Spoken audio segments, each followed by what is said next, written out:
नमस्कार जी, मेरा नाम रीता श्रीनिवास शर्मा है।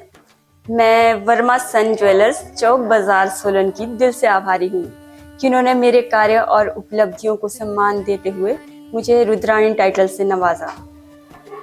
मैं विशेष रूप से उनके माननीय एमडी दिनेश वर्मा जी और क्रिएटिव डायरेक्टर अरुषि वर्मा जी का धन्यवाद करती हूँ, जिन्होंने महिलाओं के लिए इतनी सुंदर और प्रेरणादायक पहल की। और मैं यह कहना चाहती हूँ कि ये हिमाचल के पहले ऐसे ज्वेलर्स हैं जिन्होंने महिलाओं के लिए इतना बढ़िया कदम उठाया। अब मैं आपको अपनी कहानी बताती हूँ। मैं शिमला में एमए किया हिमाचल प्रदेश यूनिवर्सिटी से। फिर 2001 में मेरी शादी हो गई जॉइंट फैमिली में, बड़ी फैमिली थी। और फिर मुझे ट्विंस भी हो गए, 2 बच्चे हो गए। घर के बड़े कामों में मुझे टाइम भी ऐसे ही मिलता था। फिर बीच बीच में मैं पेंटिंग बनाती रहती थी। वैसे मैंने कभी सीखा नहीं है पेंटिंग बनाना, मैं शौक से ही बनाती थी, कभी मैंने ड्राइंग पढ़ा नहीं है। फिर भी और फिर कभी 5-7 साल में एक बार एक पेंटिंग बना दी।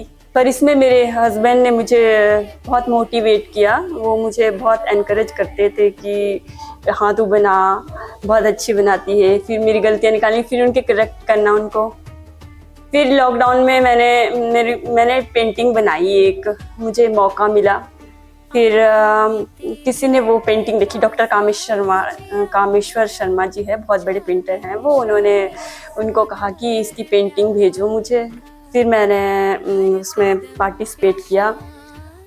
स्वदेश संस्थान अयोध्या में पहला एग्जीबिशन था वो ऑनलाइन, जिसमें मैंने पार्टिसिपेट किया। उसमें भारत के सारे 29 राज्यों के लोगों ने पार्टिसिपेट किया।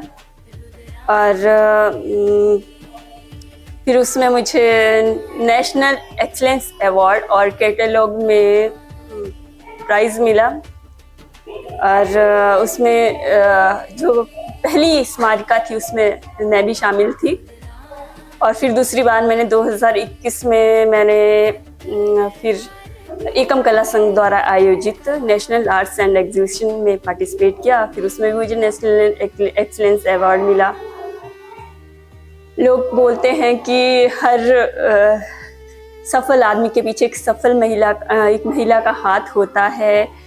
तो मैं कहना चाहूँगी कि मेरे पीछे तो मेरे हस्बैंड का हाथ है, और उनकी सपोर्ट की वजह से ही मैं ये मुकाम हासिल कर पाई। है मेरी कहानी, मैं रुद्राणी।